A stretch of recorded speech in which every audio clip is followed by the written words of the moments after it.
नमस्कार sir. Sir आप अपना शुभ नाम बताएंगे? अभी के पौधा। आप सर कहाँ के रहने वाले हैं? मैं दिल्ली से हूँ। अभी सर हर जगह चुनावी माहौल चल रहा है। 2024 के चुनाव की ही बात की जा रही है।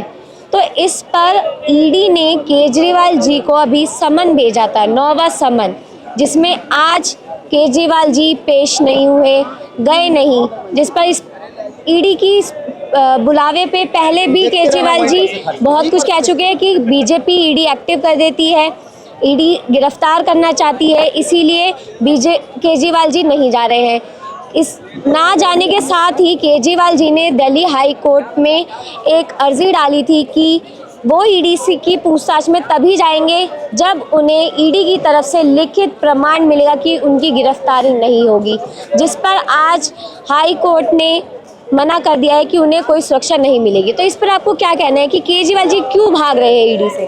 पहली बात आपने कहा कि बीजेपी ईडी एक्टिव करती है, पहली जी बात मैंने नहीं कहा, ये केजरीवाल जी ने। सुन लीजिए, जिसने भी कहा है आपको पता होना चाहिए ईडी ने केस कब फाइल किया था, ये शराब घोटाले की बात कब से आई है। अरविंद केजरीवाल जी पाठशाला की बात करते थे, आप पाठशाला से आप मधुशाला पे आने के लिए आपको बीजेपी ने कहा था। मधुशाला में 5% से बढ़ा के लीकर स्कैम में 12% की दलाली आप खाते हो। आपको कहा था क्या? आपने जो लीकर को पीने की जो एज है, जो समय सीमा है, उसको घटाने का आपने काम किया। ये काम आपको बीजेपी ने कहा था क्या? साउथ लॉबी में आप जाइए, वहां से करप्शन कीजिए, ये काम आपको बीजेपी ने कहा था क्या? आप के कविता के पास जाइए, आप दिल्ली में सरकार आपकी है, लेकिन आपका जो एनेक्स्चर है वो तैयार करने का काम के कविता करती है। ये काम करने के लिए क्या बीजेपी ने कहा था क्या? साहब एक बात आप समझ लीजिए मैडम, आप कह रही हैं कि ईडी को एक्टिव करने का काम, ये मेरे नहीं, ईडी को एक्टिव करने का काम भाजपा करती है और मनीष सिसोदिया को बेल कोर्ट नहीं देता, संजय सिंह को बेल कोर्ट नहीं देता, supreme court, lower court, higher court, हर एक कोर्ट इनको इनके जमानत को रद्द करने का काम करता है। कहीं ना कोई प्राइम फेसी कुछ ना कुछ तो कोर्ट देखते होंगे ना। और जब तक कोर्ट कागज के आधार पर निर्णय करता है, सबूतों के आधार पर निर्णय करता है। अगर ईडी के पास कोई सबूत या कोई साक्ष्य ही ना होते तो क्यों रहते संजय सिंह जी अंदर, क्यों रहते मनीष सिसोदिया साल भर से अंदर? क्या कारण है? आपको पता होना चाहिए। 9वां समन भेजने का काम किया है ईडी ने।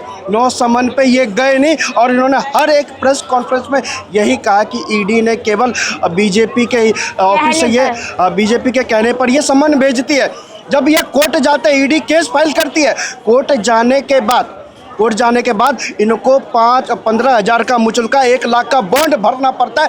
और ये बॉन्ड इसलिए भरना पड़ता है क्योंकि इन्होंने 9 समन जो भेजे थे, इन्होंने 8 समन जो 9वां समन भी भेज दिया आज के 9वां आज के लिए था, जो पहले 8 समन भेजे थे उसके हिसाब से इनको बॉन्ड भरना पड़ा कि और कोर्ट ने कहा कि ये जो समन थे ये समन सही थे, आप गलत थे केजरीवाल जी, आप नहीं गए, तो इसलिए आपको जमानत पर है इसलिए उनको बेल देने का काम किया, जमानत देने का काम किया, क्योंकि वो पेश नहीं हुए।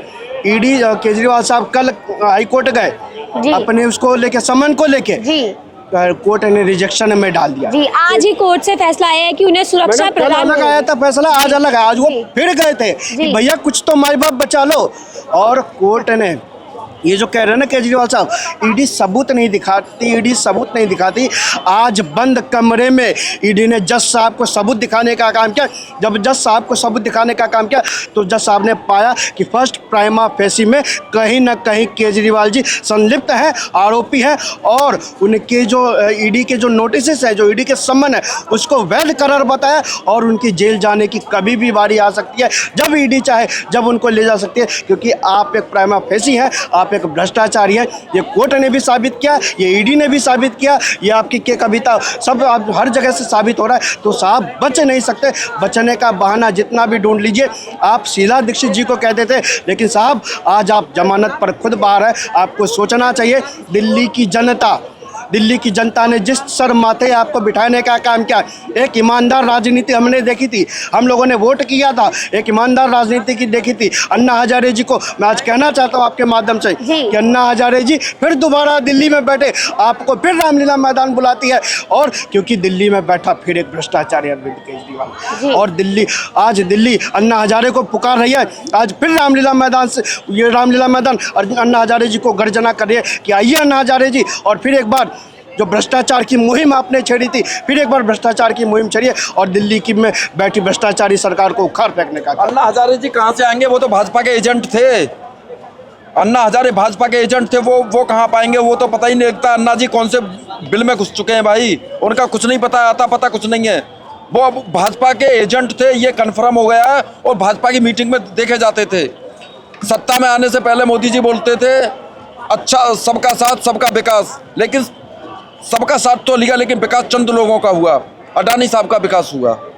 कैसे हुआ है अडानी और अंबानी का विकास, आप बताएंगे? अरे मैम, आपको नहीं पता कैसे हुआ है? बताइए, आप बताइए। पूरे भारत को पता है, पूरे भारत का बच्चे बच्चे को पता है कैसे विकास हुआ है। भारत सरकार का सबसे बड़ा प्रोजेक्ट रेलवे है ना, अडानी साहब के पास है। उनका विकास हुआ नहीं हुआ? हुआ ना मैडम जी। तथ्य गलत, ये इनको जी। कुछ पता नॉलेज वॉलेज है नहीं। पहली बात, अन्ना जैसे शुद्ध व्यक्ति को ये भाजपा के एजेंट बता रहे, ऐसे दलाल लोगों के ऊपर कम से कम शर्म आती है। अन्ना नहीं है। अगर वो अन्ना हजारे ने ये मेरे को भाजपा के एजेंट लगते हैं। एक मिनट मैम, जी जी जी जी ये भाजपा के एक सेकंड, ये फोटो दिखाइए। इन लोगों के लिए कोई जानकारी नहीं है। अन्ना हजारे के साथ भाजपा की फोटो पहले फोटो दिखाइए। अन्ना हजारे जैसे शुद्ध व्यक्ति पे जिसने भ्रष्टाचार की आवाज को उठाने का काम किया, आज ये भ्रष्टाचारी लोग अन्ना हजारे जैसी शख्सियत के ऊपर आवाज उठा रहे, बुलंद कर रहे। अरे क्या बोले, मंद बुद्धि। 9 वर्ष से अन्ना हजारे कहाँ पर थे? 9 वर्ष से अन्ना हजारे कहाँ पर थे? जबकि बोलते थे काले धन वापस लाएंगे, उसके लिए आंदोलन हुआ था, लेकिन काला धन। मैडम आप सुन लो, 400 करोड़ कहाँ मिले बता दो। 400 करोड़ कहाँ मिले बताओ? कहाँ पर मिले? कहाँ मिले? नहीं पता, नहीं पता इनको। आज ईडी ने अरविंद, अरे पहले अभी अरविंद केजरीवाल जी को जो ईडी 400 करोड़ कहाँ पे मिले ये नहीं बताया इनको। ये कहते हैं अडानी को बेच दिया। दिखाओ सेल एग्रीमेंट, इनके लिए जानकारी, सेल एग्रीमेंट, इनके लिए सेल एग्रीमेंट दिखाओ, सेल एग्रीमेंट दिखाओ। हिम्मत हो दिखाओ, मैं चैलेंज करता हूँ, चैलेंज करता हूँ। कहाँ पे रेल बेच दी? कौन सा एयरपोर्ट बेच दिया? कौन सा एयरपोर्ट बेचा? दिखाओ मुझे सेल एग्रीमेंट दिखाओ। ये नहीं, सारे एयरपोर्ट दे दिए। ये दलाल लोग हैं, सारे एयरपोर्ट दे। सुन लीजिए, ये इस तरह के लोग हैं, न तथ्य है न जानकारी है। ये भाजपा के एजेंट है, 500 रुपए में आए हुए हैं यहाँ पर। ये 500 रुपए में आए हुए हैं। अभी ये तुरंत, अभी ये अपनी सच्चाई जो है तुरंत अभी जो जग जाहिर करेंगे। जब इनके ये कह रहे से मैम आप सवाल करेंगे ना, काला धन वापस आया? 400 करोड़ कहाँ से निकला? ये बोल रहे हैं कहाँ आया यार? कहाँ पर है? तो 400 अरे जो अन्ना, अरे एक बात बताओ, ये पब्लिक से पूछो 400 करोड़ कहाँ से निकला? अरे बोल नहीं रहा ये आदमी। 400 करोड़ निकला कहाँ से ये नहीं बोल रहा। ये जितने सांसद हैं, विधायक हैं, और जो तेजस्वी यादव किस मामले में है, ये 500 करोड़ का दिल्ली में फ्लैट किसका है? ये कहाँ से आया भैया? पैदा होता है क्या? ये पैसा भकला काला धन नहीं तो ये है क्या? ये बता दो।